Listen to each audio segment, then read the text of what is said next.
나의 갈 길 다가도록 디모데후서 4장 1절에서 8절 말씀으로 오늘도 하나님을 경험으로 알기 원합니다. 저는 어린 시절에 제 기억으로는 초등학교 한 4학년? 그 정도의 교회를 처음 나갔습니다. 3학년인지 4학년인지 어쨌든 초등학교를 다니면서 그땐 국민학교였어요. 왜냐하면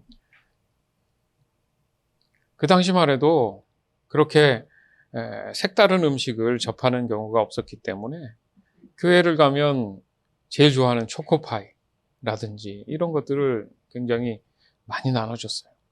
그래서 아이들이 많이 갔죠, 교회를. 저희 어머님의 권유에 의해서 집에서 가까운 교회를 갔습니다. 그렇게 교회에 발을 디뎠고 생각해보면 오늘날 이 자리까지 제가 있었던 거죠. 그 많은 세월 동안에 평탄한 건 아니었겠죠. 네. 그럼에도 불구하고 지금 오늘 나의 갈 길 다가도록 이 말씀을 준비하면서 생각이 나는 것이 하나가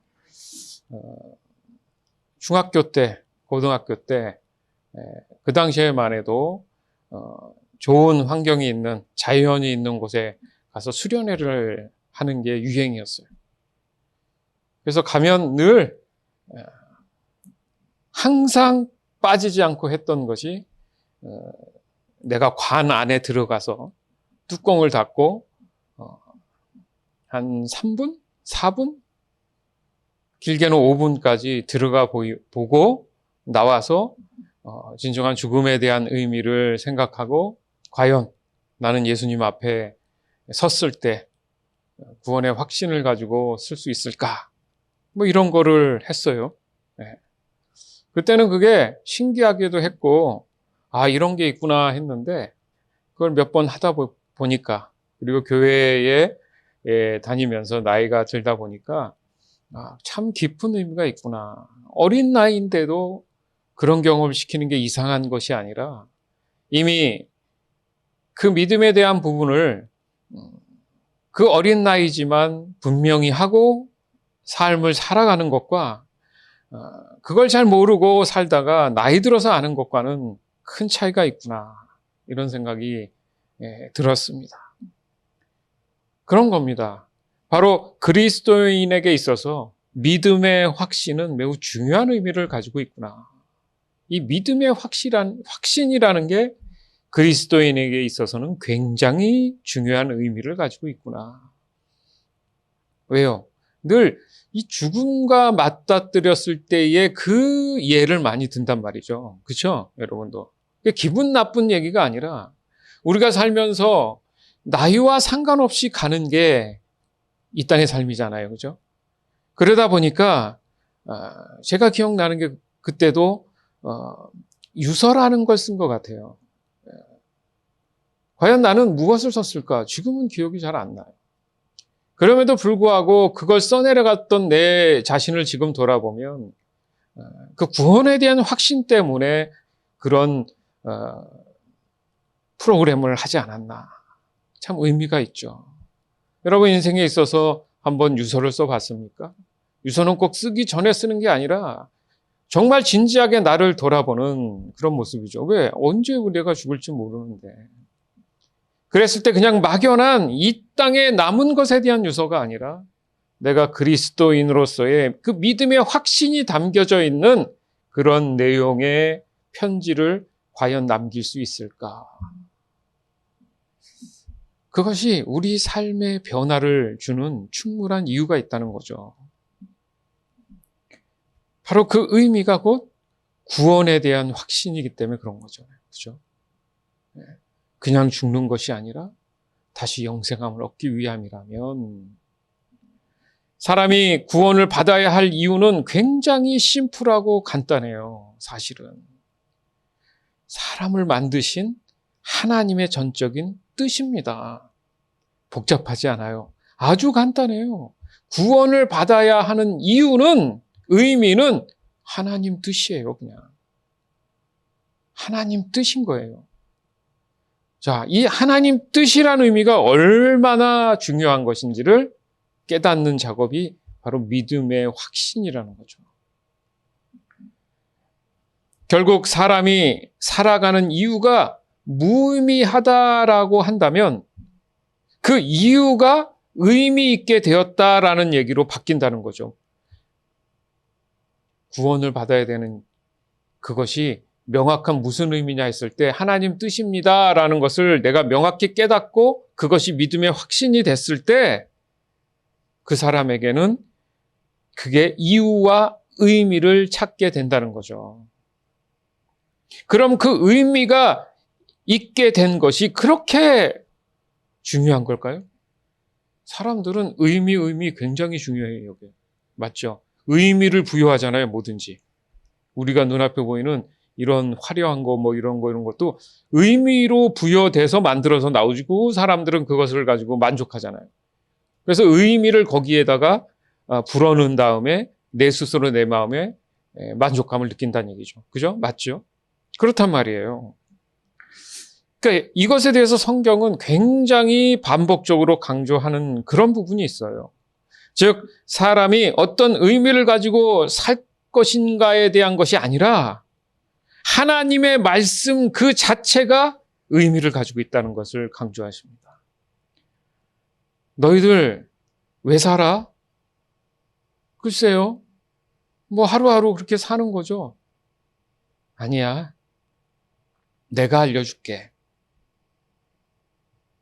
성경을 봐. 거기에 보면 우리는 성경을 하나님 말씀이라 그래요. 그 말씀을 비추어 봤을 때 그때부터 내 삶의 의미를 알게 된다는 거죠. 쉽게 말해서 사람들이 앞날을 100% 확신하며 살아가는 경우는 100% 없습니다. 그렇죠? 즉 사람이 스스로 자신에게 의미를 줄 수 없다는 얘기도 돼요. 왜냐하면 그 의미라는 것이 불확실한 미래가 경험되는 순간에 또다시 그 의미는 바뀌는 경우가 많기 때문입니다. 우린 우리 스스로의 의미를 위해 수많은 계획을 세우고 그 계획을 실행하려고 합니다. 아니면 내가 부족하기 때문에 다른 사람들이 세워놓은 그 계획을 거울 삼아서 자신에게 적용하며 살아가기도 해요. 그럼 그 지난 의미들이 지금 우리의 일상에 완벽하게 적용되고 있느냐는 거예요. 우리가 역사적으로 봐도 우리의 일상은 더 복잡해졌을 뿐이지 더욱 삶의 의미에 대한 그 갈증이 심해지면 심해졌지 개선되거나 좋아지는 그런 느낌을 요즘은 받지 못하잖아요. 그냥 세상을 보면 얼굴이 경직되고 우울하죠. 웃을 일이 별로 없어라는 농담을 해요. 요즘 사는 게. 뭐 하나.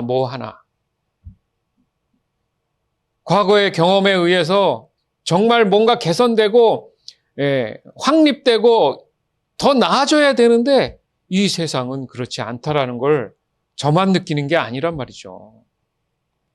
더 중요한 게 뭡니까? 지난 과거에 잘못된 그런 의미들을 너무도 잘 알면서도 또다시 반복하고 있는 내 자신을 발견했을 때의 그 괴리감. 내가 왜 또 이러지? 다시는 안 한다고 했는데 잘못된 의미였다고 깨닫게 됐는데 왜 나는 또 하고 있지? 그렇지 않아요? 의미에 대한 실종이죠. 참 의미를 찾지 못한 거죠. 이 일상의 반복은 더욱 내 자신에게 쓸데없는 에너지를 빼앗게 만듭니다. 맞죠? 그래서 주어진 일보다는 엉뚱한 것을 해결하느라고 시간 낭비를 하고 에너지를 낭비하는 경우가 얼마나 많습니까? 결국 죄로 인한 사탄의 이 속삭임은 언제나 구원에 대한 믿음의 확신보다는 어떻게든 세상 일에 대해서 그 마음을 빼앗아서 시간과 에너지를 낭비하게 만드는 거예요. 정작 해야 할 일은 못하고 기진맥진해져서 더 이상은 뭘 할 수 없는 이제 안 해. 계획이고 뭐고 다 때려쳐. 이렇게 되잖아요. 따라서 그리스도인에게 있어서의 이 구원에 대한 또한 믿음에 대한 이 확신은 바로 사단이 주는 헛된 시간에 대한 그 무의미함을 인식하는 거구나. 바로 그겁니다. 하나님 말씀을 통해서 알게 됐잖아요. 그러니까 의미를 어디서 찾아야 된다고요? 하나님 말씀에서 찾을 수밖에 없는 거죠. 그럼 어떻게 하라는 거죠? 그래, 이렇게 해야 돼 라고 유일하게 하나님 말씀 안에 우리 삶의 의미가 담겨져 있지 않습니까?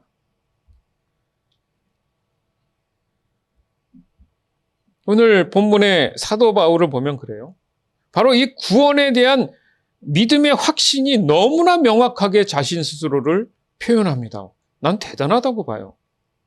여러분은 이 사도 바울처럼 정확하게 지금 표현할 수 있습니까? 흔들림 없이 손을 딱 부여잡고 그럼요. 저는 확실합니다 라고 이야기할 수 있습니까? 그가 가지고 있는 이 믿음의 확신은 결국 나의 갈 길 다가도록 그리스도 예수의 말씀으로 자기 자신을 이끌고 있음을 고백하는 거예요. 여러분의 삶은 예수님의 말씀으로 이끌림을 받고 있습니까? 저와 여러분 또한 이 믿음의 확신과 고백은 필수입니다. 필수라고요. 선택이 아니라 필수입니다. 결코 사도 바울에게만 주어진 그 믿음의 확신이 아니라는 거예요. 이것은 우리에게 보여주시는 거죠. 이렇게 믿음의 확신을 고백하는 거야. 지난주에도 우리 지체들 중에 기도 제목 중에 바로 그런 믿음에 대한 확신을 하나님 갖기를 원합니다. 기도 제목 낸 사람이 있어요. 할렐루야. 그럼 하나님이 그때부터 일을 시작하죠. 그 사람은 분명히 믿음의 확신을 하나님께서 어떤 기회든 주실 걸로 믿습니다.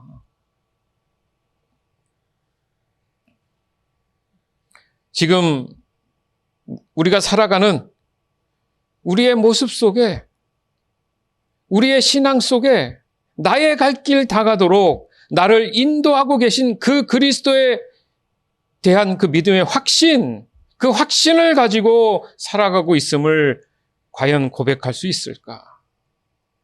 따라서 오늘 내 삶이 다 되는 그 순간을 맞이한다 해도 흔들림 없이, 의심 없이 나도 구원받은 사람으로 예수님 앞에 설 수 있음을 이 시간 저는 확신합니다.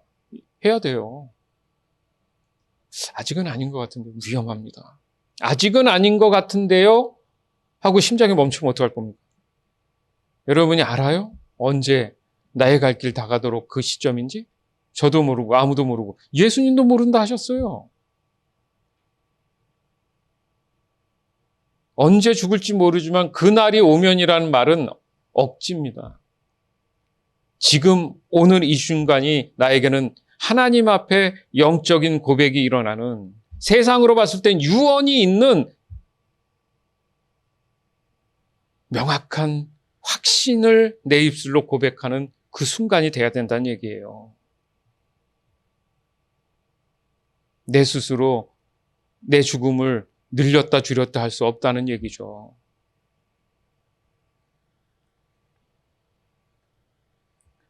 그럼에도 불구하고 나의 갈 길 다가도록 여전히 불확실한 미래에 대한 두려움과 불안함으로 떨며 살아가는 바로 믿음의 성장이 제자리를 맴돌거나 그 성장이 더딘다? 그거는 좀 낫죠. 기다리면 되겠지만 도리어 그 성장이 퇴보되는 것은 심각한 문제를 내 스스로가 짊어지고 있는 겁니다. 따라서 나의 갈 길 다가도록 늘 구원의 확신을 가지고 그 믿음에 대한 확신을 고백할 수 있는 그런 사람에게 나타나는 놀라운 삶의 변화가 분명히 존재합니다. 디모데후서 4장 1절에서 5절. 나는 하나님과 그리스도 예수 앞에서 그대에게 명령합니다. 예수 그리스도께서는 산자와 죽은 자를 심판하실 분이십니다. 그분은 이 땅에 다시 오셔서 그의 나라를 세우실 것입니다. 언제 어디서나 항상 하나님의 말씀을 전하십시오. 사람들에게 마땅히 해야 할 일을 가르치고 잘못을 바로잡아주며 격려해 주십시오. 끝까지 참고 그들을 잘 가르쳐야 합니다. 사람들이 참된 진리는 들으려고 하지 않고 오히려 자기들을 즐겁게 해주며 마음에 드는 말만 하는 선생들을 찾으려는 때가 올 것입니다. 그들은 진리에 귀 기울이기보다는 거짓된 이야기와 가르침을 따를 것입니다. 그러나 그대는 항상 자신을 돌아보며 고난받는 것을 두려워하지 마십시오. 복음을 전하는 일에 힘쓰며 하나님의 종으로서 해야 할 일을 굳굳이 하십시오. 아멘. 여기에 보면 마음에 드는 말만 하는 선생들을 찾을 때가 올 것입니다. 뭐 이미 이거는 기본적으로 지금 여러분 잘 알잖아요. 말 잘하는 사기꾼들에게 넘어가는 경우가 태반이죠. 이게 어떻게 보면 자연스러운 겁니다. 진리는 듣지 않는 세대. 도리어 말도 안 되는 엉뚱한 말로 자기 마음을 빼앗기는 그런 세대에 우리는 살고 있어요. 그리고 그게 옳은 거라고 판단을 하죠. 바로 모든 그리스도인에게 있는 그 삶에 있어서 하나님과 그리스도 예수의 말씀이 곧 뭐라고 지금 표현합니까? 명령이다라는 표현이 중요한 거예요. 여러분, 이 디모데후서 4장 1절에서 5절까지의 이 말씀을 여러분들이 들으면서 내가 실제 이 안에 경험되는 삶을 살고 있나? 아니면 내 마음에 찔림이 있나? 아니면 감사한가? 이런 생각이 들거나 이런 말씀이 있구나. 마치 남 얘기하듯이 들렸거나 둘 중에 하나거든요. 절대 후자는 없는 줄 믿습니다. 말하고 삶하고 다르다는 얘기거든요, 그건 믿음의 확신이 없는 행동이잖아요. 왜요? 사도 바울이 지금 1절 말씀에 나는 하나님과 그리스도 예수 앞에서 그대에게 명령한다라고 했어요. 명령한다. 명령은 지켜야 되잖아요, 반드시.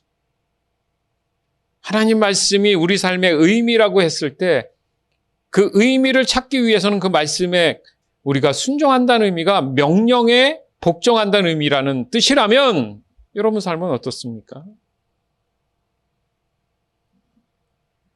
따라서 나의 갈 길 다 가도록 늘 구원의 확신을 가지고 그 믿음에 대한 확신을 고백할 수 있는 사람들에게 나타나는 이 변화의 첫 번째는 바로 하나님을 사랑하는 것입니다.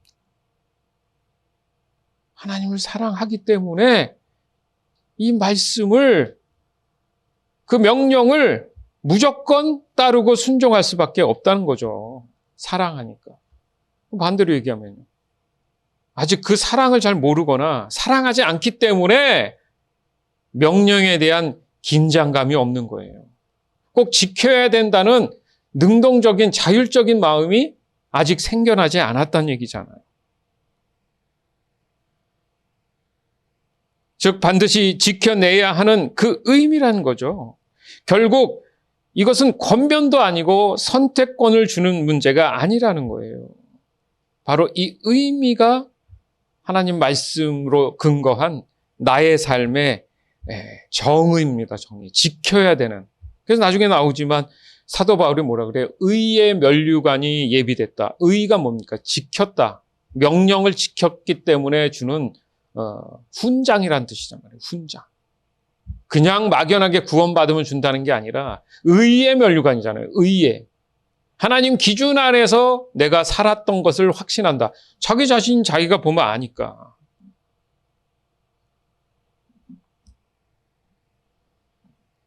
그리고 중요한 것은 예수님께서는 산자와 죽은 자를 뭐 하시는 분이라고요? 심판하시는 분이다. 절대 주권자예요. 나의 목숨을, 나의 영생의 문제를 좌지우지하시는 분이란 얘기예요.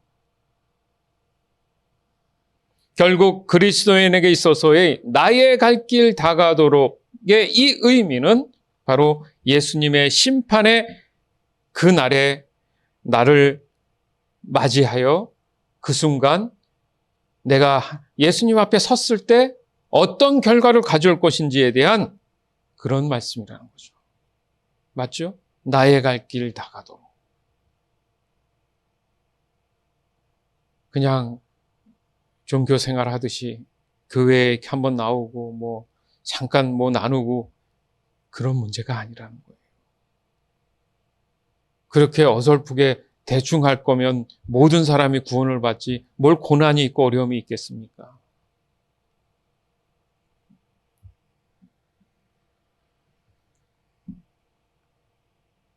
바로 그 목적이 그분은 이 땅에 다시 오셔서 그의 나라를 세우는 것이다. 이걸 가지고 또 이단들은 또 지상낙원이다. 위험합니다. 위험합니다. 영원한 나라죠. 그래서 낙원이라는 표현을 하셨는데 그게 지상낙원이 되어버린 거예요. 그럼 위험한 겁니다. 그런 교리는 따라가면 안 됩니다. 바로 그 영원한 나라에 함께할 그 순간을 위해 나의 갈 길 다가도록 믿음의 확신을 늘 유지하고 지켜내야 한다는 거예요. 아멘. 중요한 말 했어요, 여러분. 또 나의 갈 길 다가도록 늘 구원의 확신을 가지고 그 믿음에 대한 확신을 고백할 수 있는 사람에게 나타나는 변화의 두 번째는 이웃사랑입니다. 이웃사랑. 첫 번째 뭐였죠? 첫 번째 변화는 하나님 사랑. 두 번째는 이웃사랑이에요. 복잡하지 않죠? 그래서 예수님이 너에게 세 계명을 준다. 그렇게 얘기하신 거예요. 내 자신만의 구원은 결코 하나님의 명령이 아닙니다. 도리어 하나님과 그리스도 예수의 명령을 어기는 매우 이기적인 거예요. 나밖에 모르는 거예요. 그건. 어디에 성경에도 너만 잘 먹고 잘 산다는 내용이 없어요. 따라서 그 나라에 들어가기 위해서 결코 나 자신뿐만 아니라 복음을 들을 수 있는 모든 사람을 위해 그리스도인으로서의 그 믿음에 대한 확신을 가까운 가족부터 친척, 친구 등등 모든 지인에서 심지어는 모르는 사람들까지 성령께서 기회를 주실 때마다 바로 믿음의 이 담대함으로 복음을 증거하고 가르치라고 지금 말씀하셨잖아요. 맞죠? 디모데에게 지금 사도 바울이 얘기한 거예요. 그럼 이 장난입니까, 이게? 여러분은 이 말씀이 그냥 장난이에요? 사도행전 1장 6절에서 8절. 사도들이 한자리에 모여서 예수님께 물었습니다. 주님, 주님께서 이스라엘을 다시 회복시킬 때가 지금입니까? 그러자 예수님께서 대답하셨습니다. 때와 시기는 오직 아버지의 권한으로 정하신 것이니 너희가 알 일이 아니다. 다만 성령이 너희에게 오시면 너희는 권능을 받아 예루살렘과 온 유대와 사마리아와 그리고 땅끝까지 가서 내 증인이 될 것이다. 아멘. 보면 여기서 자세히 보면 사도들이 자신들이 의미를 부여해서 땅끝까지 가서 복음을 증거한다라는 게 아니잖아요. 그죠? 성령이 오시면 땅끝까지 가서 내 증인이 될 것이다 이렇게 표현한다고 하죠. 자, 의미가 어디서 출발한다고요? 하나님의 말씀으로 출발하는 거지 내가 뭔가 다짐해서 되는 부분이 아니라는 거잖아요. 지금. 자꾸 내가 뭘 하려니까 잘 안 되는 이유는 뻔한 겁니다. 그 믿음의 확신이 아니니까 불확실한 앞날을 위해서 내가 명확한 의미를 알지 못하기 때문에 그렇지 않습니까?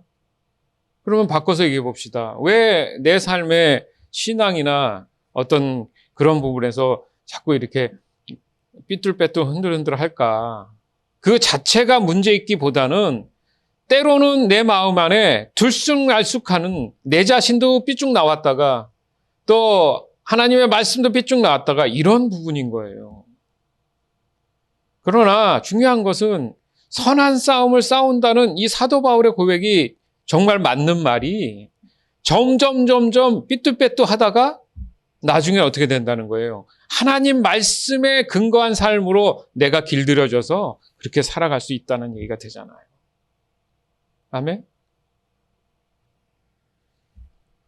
그건 지금 내가 때론 성령이 주시는 마음이 있는데도 내 스스로 안 하는 경우도 많다는 얘기입니다. 새벽에 이건 의무도 아니지만 분명히 여러분 마음 안에 어느 순간에는 같이 기도하기를 권면하셨을 거예요. 아니 명령하셨을 수도 있어요. 그런데 내 스스로 내 자신이 어떻게 했는지 생각해 보세요. 그걸 종교적으로 잘한다 못한다 하고 싶지는 않은데 그게 나를 지켜주는 방법이라면 그건 나에게 선한 싸움인 거예요. 그렇지 않겠습니까? 맞잖아요.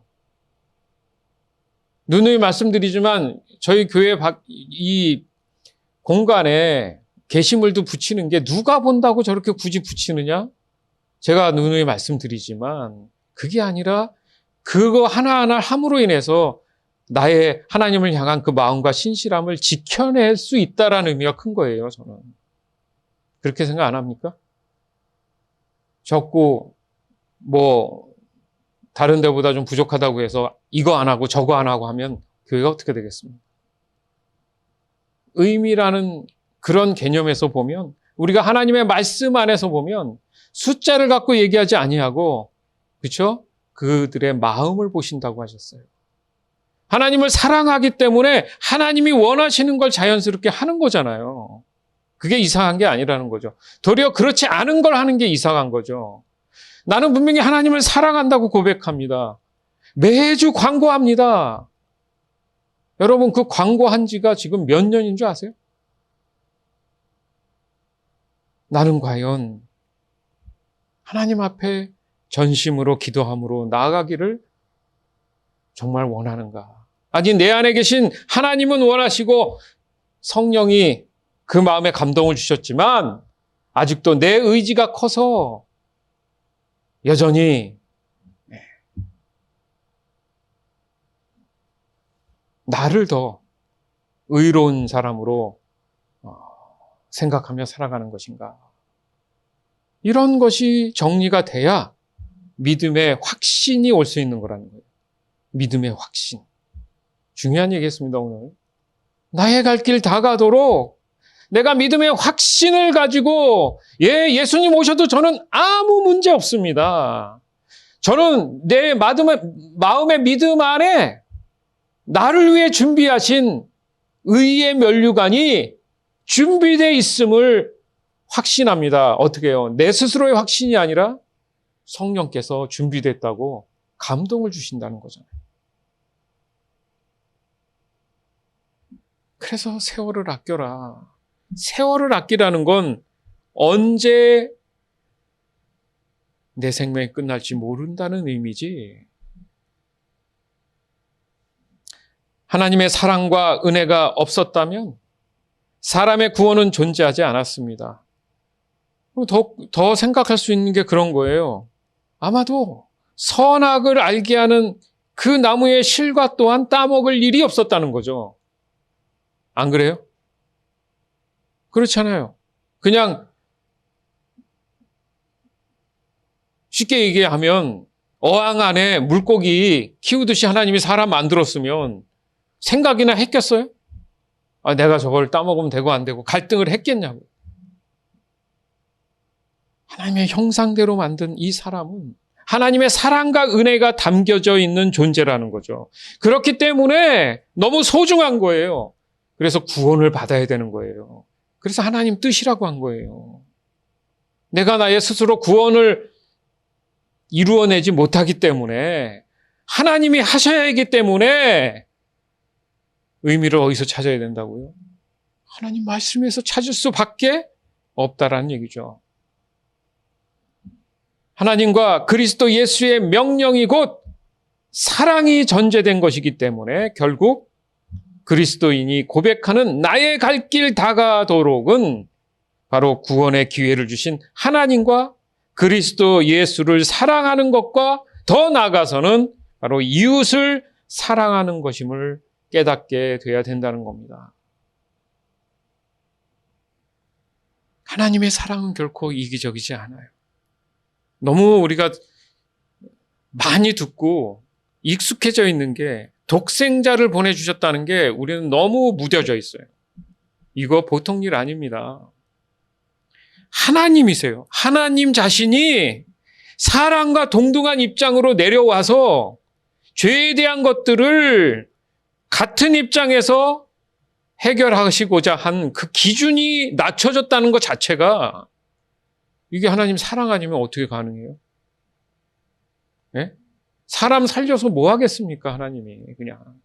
그냥 지구 하나 그냥 삭제하고 그 진짜 보이지 않는 행성 중에 하나를 다시 새롭게 만드시면 되지. 아니면 이미 있는 어디에 존재할지 모르지만 뭐 이 작은 보이지도 않는 점도 안 되는 이 지구 안에 있는 우리 같은 존재를 굳이 하나님이신 우주를 지으신 하나님이 찾아오셔가지고 채찍에 맞고 침뱉음을 받고 여러분 이게 상상이 돼야 돼요. 우리가 하나님을 막 부리는 사람이 아니잖아요.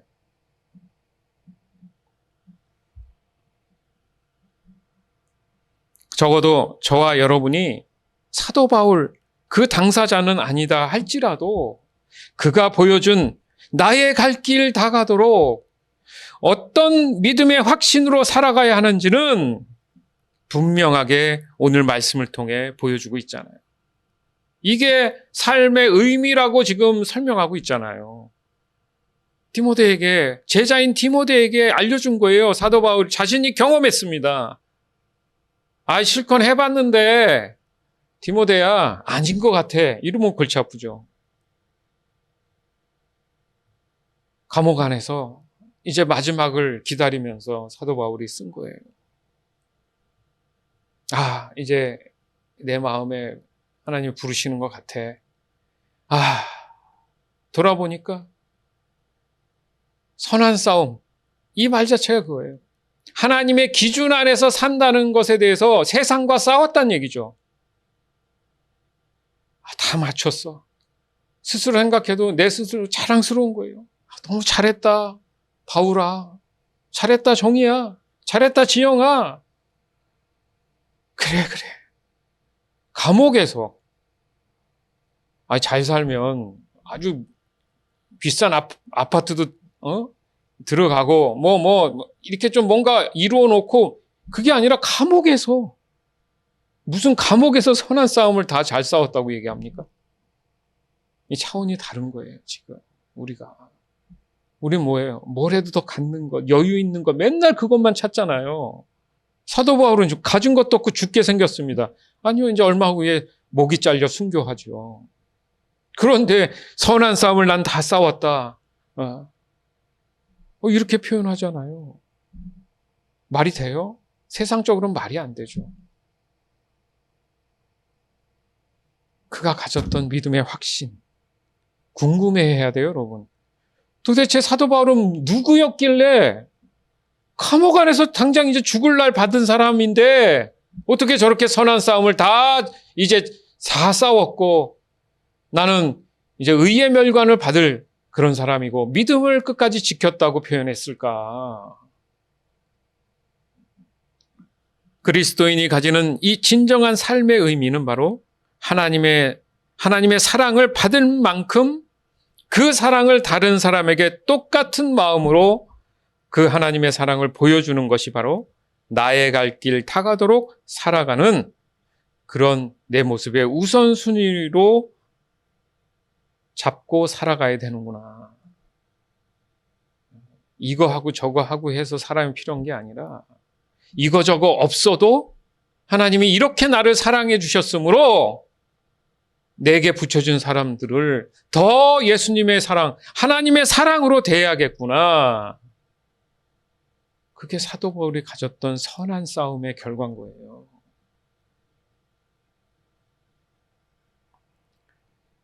디모데후서 4장 6절에서 8절. 나는 이미 하나님께 내 삶을 바쳤고 이제는 이 땅을 떠날 때가 되었습니다. 나는 선한 싸움을 싸웠고 내가 달려가야 할 길도 끝냈으며 믿음도 지켰습니다. 결국 내게는 의의 면류관이 예비되어 있습니다. 그 면류관은 의의 재판관이신 주님께서 그날에 내게 나뿐만 아니라 주님을 나타나심을 사모하는 모든 사람들에게 상으로 주실 것입니다. 아멘. 이 상상을 해봤습니다. 성령께서 내게 감동 줘서 이제 갈 때가 됐다, 육신으로부터. 그랬을 때 이 사도 바울처럼 나도 고백할 수 있을까? 나는 선한 싸움을 싸웠고 내가 내 인생을 지금까지 달려왔는데 이 달려갈 그 모든 나에게 주어진 삶의 인생, 그 길도 이제 다 끝났다. 중요한 건 그 가운데 내 믿음을 나는 지켰다. 와. 한 점 부끄러움이 없이 이렇게 당당하게 얘기할 수 있을까? 얘기하는 순간 이것도 안 되고 저것도 안 되고 이 막 생각날 텐데 사도 바울은 그렇게 얘기하지 않았다는 거죠. 여러분, 이런 거에 도전을 우리가 받읍시다. 그래야 우리의 믿음의 확신과 신앙으로 지금 당장 내가 이 땅을 떠난다 해도 사도 바울처럼 똑같이 고백해야 된다는 얘기거든요. 바로 그겁니다. 그리스도인이 고백하는 믿음의 확신을 바로 사도 바울이 명확하게 알려주고 있는 거예요. 이렇게 해야 된다고. 그에게 예수님이 오시지 않았다면 무슨 말입니까? 복음이 그에게 임하지 않았다면 그는 여전히 그리스도인을 핍박하고 결국 하나님과 그리스도 예수의 명령이 아닌 죄의 명령을 따라서 자신의 의를 위한 만족으로 구원받지 못한 인생을 살아갔을 겁니다. 근데 복음을 들었잖아요. 사도 바울만 듣는 게 아니라잖아요. 여러분, 이 자리에 앉은 사랑하는 예수 섬긴 교회 지체 모두도 복음을 반드시 들었기 때문에 오늘도 지금 믿음을 고백하기 위해, 감사하기 위해 이 자리에 와서 예배하는 거 아닙니까?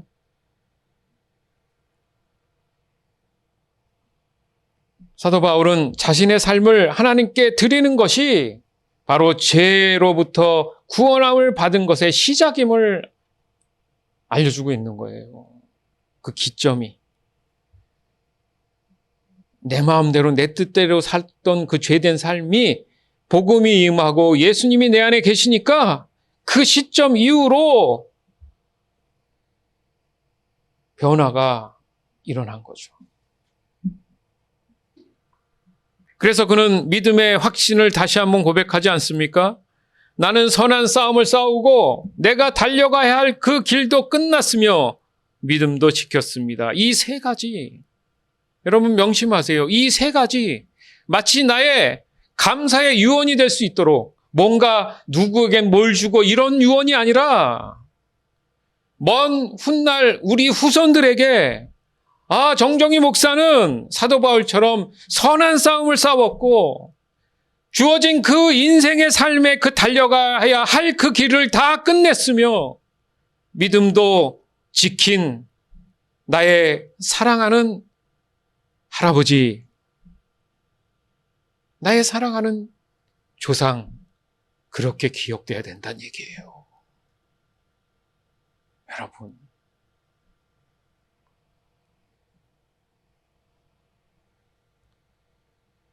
사도 바울은 그것에 대한 하나님의 상급 또한 확신했습니다. 아까 말씀드렸죠.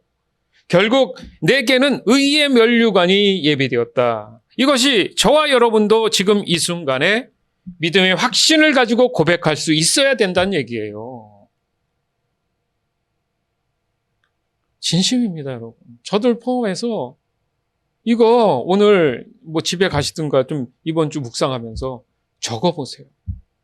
딱 세 가지, 아까 사도 바울. 선한 싸움, 달려갈 길, 믿음을 지킨 문제를 내가 과연 고백하고 그 믿음의 확신 때문에 내가 예수님 앞에 섰을 때 의의 면류관을 씌워주시겠구나. 내 이성으로 전 부족해요. 그게 아니라 성령이 주시는 마음으로 진지하게 묵상을 할 필요가 있는 겁니다. 이건 매일 묵상해야 돼요. 어떻게 보면. 왜요? 그 사람의 신실한 신앙생활, 믿음의 생활을 보면 내 스스로도 알지만 다른 사람 볼 때도 안단 말이죠. 내가 얼마나 예수님을 사랑하고 이웃을 사랑하고 있는가.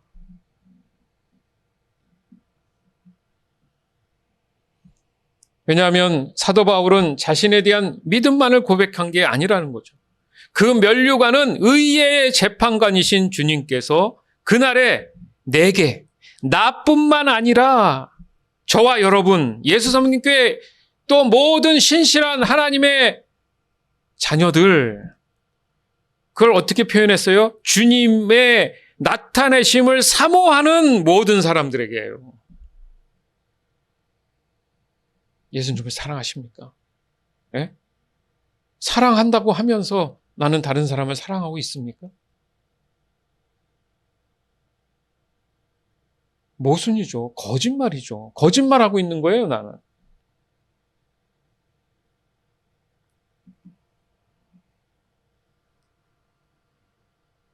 그로 인해 복음을 들은 모든 사람에게 동일하게 주시는 최고의 상급이 된다는 거죠.